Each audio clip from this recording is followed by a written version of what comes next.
Hello' বন্ধুসকল, এই ভিডিঅ'টোত আমি অসম চৰকাৰৰ এটা নতুন ৰিক্ৰুটমেণ্ট আপডেট সম্পৰ্কে আলোচনা কৰিম। এইটো DME ৰিক্ৰুটমেণ্ট হয়, যিটো আগতেই DME ৰিক্ৰুটমেণ্ট 2023 চনত ওলাইছিলে। সেই ৰিক্ৰুটমেণ্টটোৰেই কণ্টিনিউৱেশ্যন হয়। তাতেই কিছুমান নতুনকৈ আকৌ পোষ্ট এড কৰি দিয়া হৈছে। তিনিচুকীয়া মেডিকেল কলেজৰ কিছুমান পোষ্ট ইয়াত এড কৰি দিছে, য'ত আপোনালোকে নতুনকৈ যিসকলে আগতে এপ্লাই কৰা নাছিলে তেখেতসকলেও এপ্লাই কৰিব পাৰিব। যাৰ আগতে ইলিজিবিলিটি ক্ৰাইটেৰিয়া ফুলফিল হোৱা নাছিলে তেখেতসকলে এতিয়া যাৰ হৈছে এপ্লাই কৰিব পাৰিব। এই ভিডিঅ'টোত আমি কি পোষ্ট নতুনকৈ এড কৰিছে, কেতিয়া আপোনালোকে এপ্লাই কৰিব লাগিব, এপ্লিকেশ্যন ডেট, লগতে কিমান নাম্বাৰৰ পোষ্ট আছে আপোনালোকৰ, এই সম্পৰ্কে সবিশেষ আলোচনা কৰিম। এই ৰিক্ৰুটমেণ্টটো মই আগতে ক'লোৱে আপোনালোকক, 2023 চনত যিটো ৰিক্ৰুটমেণ্ট ওলাইছিলে তাৰে কণ্টিনিউৱেশ্যন হয়। তাৰ লগত নতুনকৈ কিছুমান পোষ্ট এড কৰি দিয়া হৈছে। তো ইয়াৰ অনলাইন এপ্লিকেশ্যন আপোনালোকৰ 29 নৱেম্বৰৰ পৰা ষ্টাৰ্ট হ'ব আৰু 9 ডিচেম্বৰ ইয়াৰ অনলাইন এপ্লিকেশ্যনৰ লাষ্ট ডেট হ'ব। অসম চৰকাৰৰ যিটো ডিৰেক্টৰেট অফ মেডিকেল এডুকেশ্যন আছে তাৰ অফিচিয়েল ৱেবছাইট dme.assam.gov.in, সেই ৱেবছাইটটোত গৈ আপোনালোকে ইয়াৰ কাৰণে অনলাইন এপ্লাই কৰিব লাগিব। ইয়াতে ক্লিয়াৰলি কোৱা আছে যে যিসকলে আগতে অনলাইন এপ্লিকেশ্যন কৰিছিলে তেখেতসকলে ইয়াত নতুনকৈ আকৌ এপ্লাই কৰিব নালাগে বা এপ্লাই কৰাৰ প্ৰয়োজন নাই। কি পোষ্ট নতুনকৈ এড কৰি দিছে চাব গ'লে আমি গ্ৰেড 3 টেকনিকেল পোষ্টখিনি চাওঁ।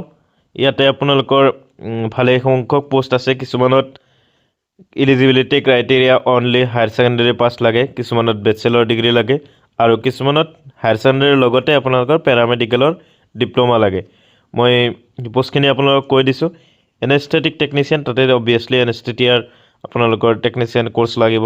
আৰ্টিষ্ট লাগে, আৰ্টিষ্টত আপোনাৰ হায়াৰ ছেকেণ্ডেৰীৰ লগতে ডিগ্ৰী বা ডিপ্ল'মা ইন ফাইন আৰ্টছ হ'ব লাগে। এছিষ্টেণ্ট ফিজিঅ'থেৰাপিষ্ট, য'ত আপোনালোকৰ ফিজিঅ'থেৰাপিৰ ডিপ্ল'মা লাগিব বা ডিগ্ৰী। অডিঅ'মেট্ৰি টেকনিচিয়ানৰ কাৰণে আপোনালোকৰ ডিগ্ৰী লাগিব, bachelor degree. Audiometry technician, audio' visual technician, ITI লাগে। বেচিক হেল্থ ইনস্পেক্টৰ, ইয়াত আপোনালোকৰ বেচেলৰ ডিগ্ৰী কমিউনিটি হেল্থ বা ছ'চিয়েল ছায়েন্সত থাকিব লাগে, লগতে কম্পিউটাৰ ডিপ্ল'মা। ব্লেকস্মিথ, কাৰ্পেণ্টাৰ, যিখিনি পোষ্টত ৰেচপেক্টিভ আপোনাৰ ডিগ্ৰী লাগে সেইটো মই কোৱা নাই, কিন্তু যিখিনিত জেনেৰেল ডিগ্ৰীও কৰিব পাৰে সেইটো মই হাইলাইট কৰি গৈ আছোঁ। কেটালগাৰ পোষ্টটোত আপোনালোকৰ লাইব্ৰেৰী ছায়েন্স থাকিলে আপোনালোকে এপ্লাই কৰিব পাৰিব। Dark room assistant, deep X-ray technician, dental chair side assistant, এই পোষ্টটোত আপোনালোকৰ অকল হায়াৰ ছেকেণ্ডেৰী পাছ হ'লে আপোনালোকে এপ্লাই কৰিব পাৰিব ডেণ্টেল চেয়াৰ ছাইড এছিষ্টেণ্টত। Dental radiology, dental technician, dresser, ECG technician, EEG machine operator, electrician, fitter, health assistant, ইয়াতো আপোনালোকৰ অকল হায়াৰ ছেকেণ্ডেৰী হ'লে এপ্লাই কৰিব পাৰিব। Health inspector, bachelor degree in community health বা ছ'চিয়েল ছায়েন্সত হ'লে আপোনালোকে কৰিব পাৰিব। ICU technician, junior technician, higher secondary plus ITI লাগে ইয়াত। লেব টেকনিচিয়ান B.Pharm হ'লে কৰিব পাৰিব। লেবৰেটৰী টেকনিচিয়ান, হায়াৰ ছেকেণ্ডেৰী আৰু ডিপ্ল'মা লাগে। Laundry supervisor, medical record technician, modeller, multi rehabilitation worker, occupational therapist, optometrist, OT technician, pharmacist, photographer, physiotherapist, prosthetic and orthotic technician, pump operator, radiographic technician, sanitary inspector, social worker, degree in social worker লাগে ইয়াত। Speech therapist, staff nurse, critical care supervisor, TB and chest disease health visitor, ইয়াত আপোনালোকৰ higher secondary science লগতে health visitor training course লাগে। Technical assistant attendant, য'ত আপোনালোকৰ অকল higher secondary হ'লে আপোনালোকে এপ্লাই কৰিব পাৰে।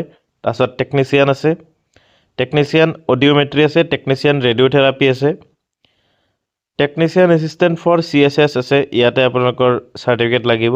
Technician audio' visual, technician for animal operation room, technician for CSS, technician for virology lab, technician in audio' visual aids, technician radiotherapy, vocational counsellor, x ray technician, yoga therapy instructor, এইকেইটা আছিলে 61 নম্বৰৰ post কেটেগৰীৰ post আছে। এতিয়া আমি চাওঁ total কিমান সংখ্যক post আছে, কিমান সংখ্যক পোষ্ট দিয়া হৈছে।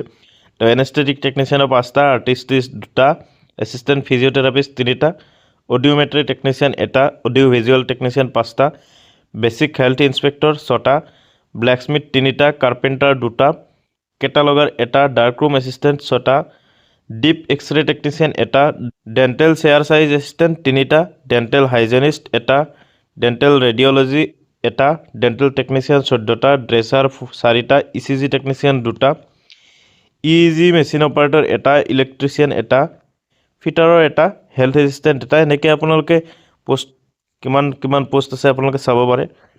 লেবৰেটৰী টেকনিচিয়ানৰ কাৰণে 80টা আছে, ষ্টাফ নাৰ্ছৰ কাৰণে 451 আছে, ষ্টাফ নাৰ্ছ ক্ৰিটিকেল কেয়াৰ 308। তো ইয়াৰ ভালে সংখ্যক পোষ্ট আছে। তো আপোনালোকে এইখিনি পোষ্ট ডিটেইলছ চাব পাৰে।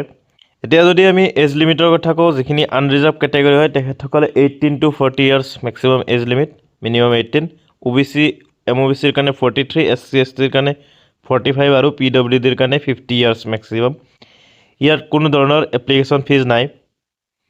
আৰু যদি চিলেকশ্যন প্ৰচিডিউৰ কথা কওঁ, আমি সকলোৱে জানো যে DMEৰ যিবোৰ এক্সাম হয় প্ৰথমতে ৰিটেন এক্সামিনেশ্যন হয়, তাৰে পিছত আপোনালোকৰ ডকুমেণ্ট ভেৰিফিকেশ্যন বা কেতিয়াবা ইণ্টাৰভিউ হয়। আৰু কিছুমান পোষ্টৰ এগেইনষ্টত ৰিটেন এক্সামিনেশ্যন নাপাতি ডাইৰেক্ট ফিজিকেল ইণ্টাৰভিউ পাতি দিয়ে, ৰিটেন টেষ্ট নাপাতে, ডাইৰেক্ট ফিজিকেল ইণ্টাৰভিউ, তাৰপিছত ডকুমেণ্ট ভেৰিফিকেশ্যন। তো এইখিনি আছিলে এই ৰিক্ৰুইটমেণ্টৰ ডিটেইলছ। যি ধৰণৰ আপোনালোকৰ চিলেকশ্যন প্ৰচিডিউৰ হয় নেক্সট টাইমত জনাই দিয়া হ'ব বুলি DME এই এডভাৰটাইজমেণ্টত লিখিছে। তো এইখিনি আছিল আজিৰ ভিডিঅ'টোত। আশা কৰোঁ আপোনালোকে কথাখিনি বুজি পাইছে। থেংক ইউ ভিডিঅ'টো শেষলৈকে চোৱাৰ কাৰণে।